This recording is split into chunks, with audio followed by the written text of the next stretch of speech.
Russia, thousands protest against Vladimir Putin, suspected poisoning of Navalny. Here's a summary of the article. Sergei Fergal was known as the People's Governor during his 2 years in office. Mr. Fergal was arrested on July 9 and taken to jail in Moscow. Russia's investigative committee said he is suspected of involvement in several murders of businessmen in 2004 and 2005.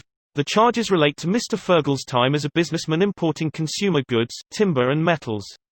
A member of the Nationalist Liberal Democratic Party, Mr. Fergal was elected governor in 2018, defeating the Kremlin-backed incumbent. His victory was unexpected. Mr. Fergal did not actively campaign and toed the Kremlin's line, publicly supporting his rival. People voted for him nonetheless, delivering a humiliating blow to the main Kremlin party, United Russia, that has been losing seats in regional governments over the past 2 years. During his 2 years in office, Mr. Fergal has earned a reputation of being the people's governor. This post received a score of 67,000, with an upvote ratio of 94%. Here are the top comments in response to this article. It's a sad reality for Russia knowing the earliest Putin will leave office as if someone close to him betrays him. And even then, who knows if his successor will be any better. But I imagine for the foreseeable future the poisonings will continue, the sham elections will continue, disrupting Western democracies will continue, and the oligarchs fucking over the people will continue. Russia's future just seems so bleak. A lot has changed in Russia. 150 years ago there were czars. Today they don't call them czars. I don't remember who said this. If I wake up after 100 years and someone asks me what is going on in Russia, I will tell him, drinking and stealing, N.M. Karamzin, around 1800s. And then it got worse. Russian proverb. The funniest thing is that nobody talks about Russian problems on TV in Russia. Our TV channels stay silent about the situation in Khabarovsk. But they love tell us how's bad situation in Ukraine, USA and Belarus. Even funnier, our TV channels in the USA stay silent about Russia and China, but they love to tell us how's bad situation in Ukraine, USA and Belarus.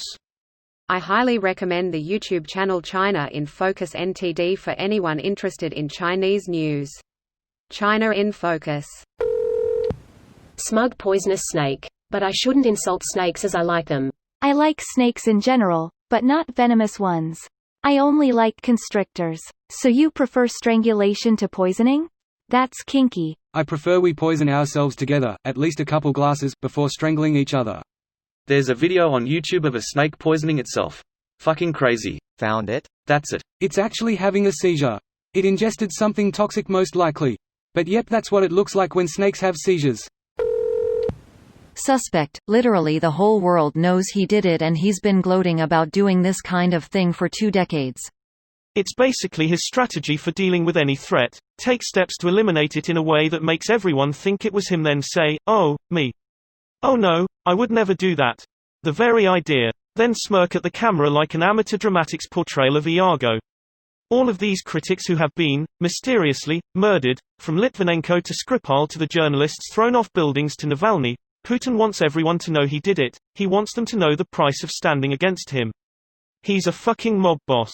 Now I'm imagining Putin being cast in Othello, playing Iago and really enjoying it despite saying that he thinks actors are stupid or something, and then when people criticize his performance he poisons them and just stays in character as his fellow actors die on stage. This video was automatically created by Reddit to speech. The article and comments in this video were selected from Reddit according to their upvotes, and any paraphrasing was performed by smmry.com, without any human intervention.